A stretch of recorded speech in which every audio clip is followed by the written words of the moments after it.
Greetings, everyone.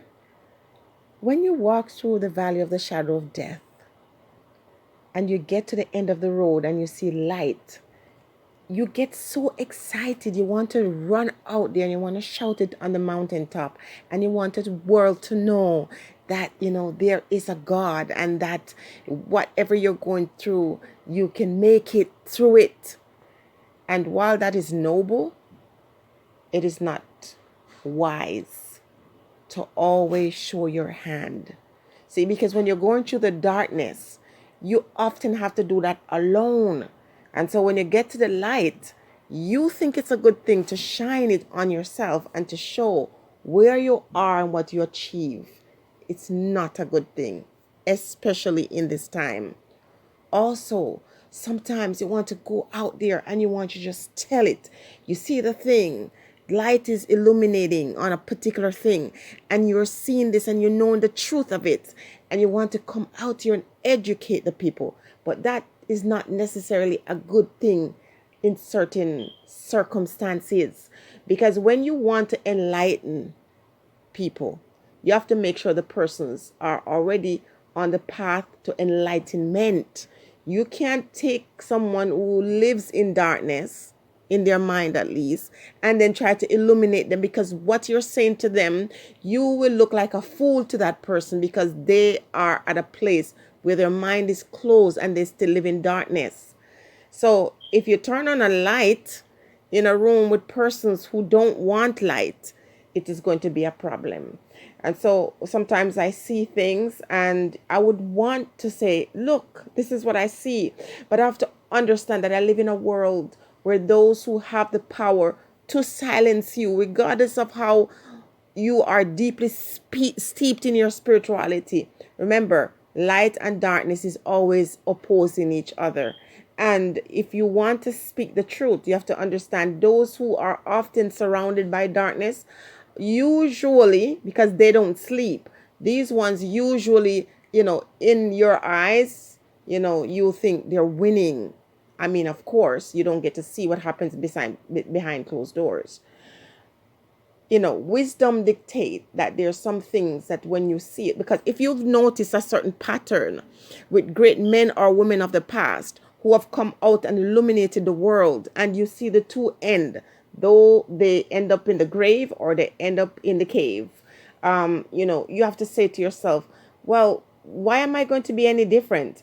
Unless you're called to be a prophet or to prophesy, and you're asked to deliver a message. If you don't do that, then you don't know, or you should know at least, that there's going to be a repercussion. So if I am given a message, I can't be afraid. And I have in the past been afraid, and oftentimes get a message and give it to you, in a way that it's nice and sweet and sugar coated.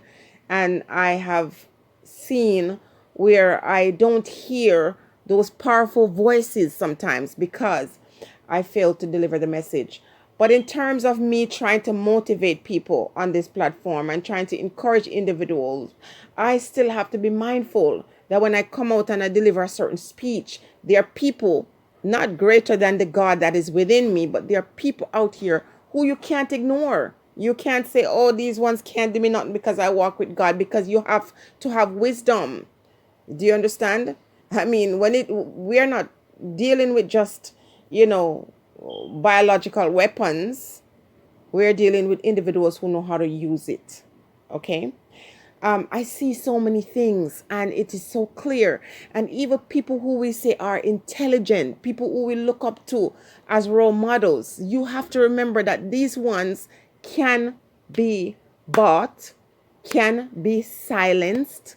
Listen, it's not an easy thing to know that you're going to lose a home or freedom or wealth, or our family, or any number of things.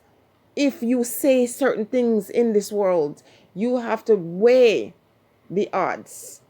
And as an individual, I have no problems facing to the music when it comes to things that I might utter, because I've said things that, you might forgive, but some people will never forgive.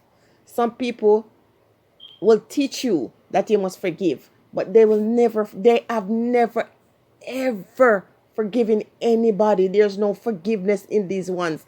They just want you to understand how to forgive, so that when they constantly do the same thing to you over and over, of course, it doesn't look the same. It looks different. It manifests itself in different ways, but they want you to have a spirit of forgiveness.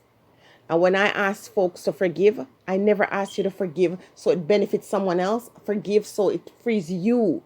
But that forgiveness goes with a certain responsibility. Is to remember what happened to you. To forever not hold it to hurt your heart or to break your spirit, but to remind you so you never lose track of who you are in the greater scheme of things. I wish people would listen more and speak less, or observe more and not be so quick to say somebody is crazy. I wish you would listen to the persons who oftentimes don't have a voice, and when they get a chance to speak, you would listen to them. But we are looking at education. We're looking at privileges. We're looking at associations to determine one's worth. And that is very dangerous. So we don't listen to the person who walked the mile, who understand that experience. That one who say, I'm hungry. They can tell you what hunger feels like. They can tell you what suffering feels like, not what someone else does. And so I look and I see, politicians talking about the poor, not because they care about the poor, but because when they use the language, you look at them, you're looking at the language. Stop looking at the language. Look at the action of these individuals. And, I see the climate, how fast it switches, how fast it changes, because people have learned how to use the words. And it's like a blinder over your eyes. You hear the words, and all of a sudden, the devil or the demon that stand before you become a saint. One of the biggest example is that show on Netflix with Lucifer. When I was watching Lucifer, I was confused because Lucifer was taking the form of an angel, which he's an angel, but what I'm saying, he's a good angel. He was doing things, and the one who was presented as the Father, who was God, or the Creator, was shown as the bad. So in this time that we live, people will take evil and present it as good, and they will then take what is good and show it as evil. The wicked man will come out and say things to you, and these words, are enchanting. So you see the deed of the one.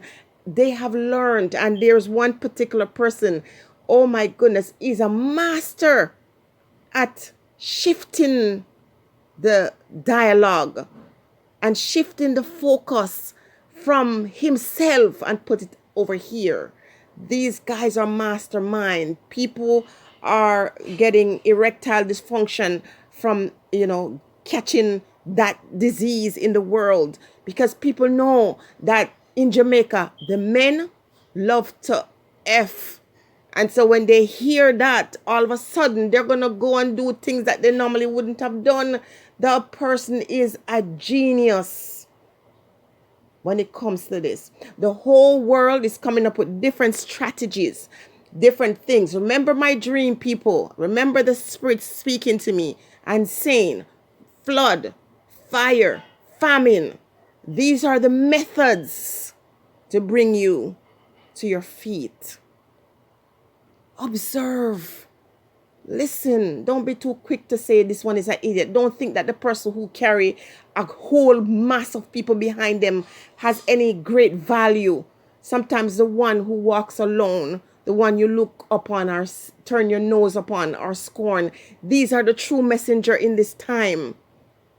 But there is a small elect.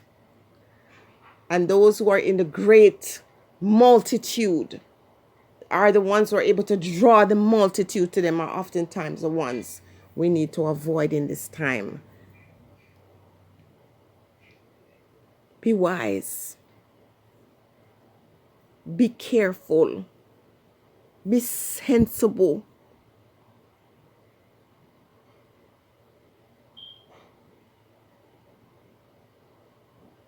Listen and observe.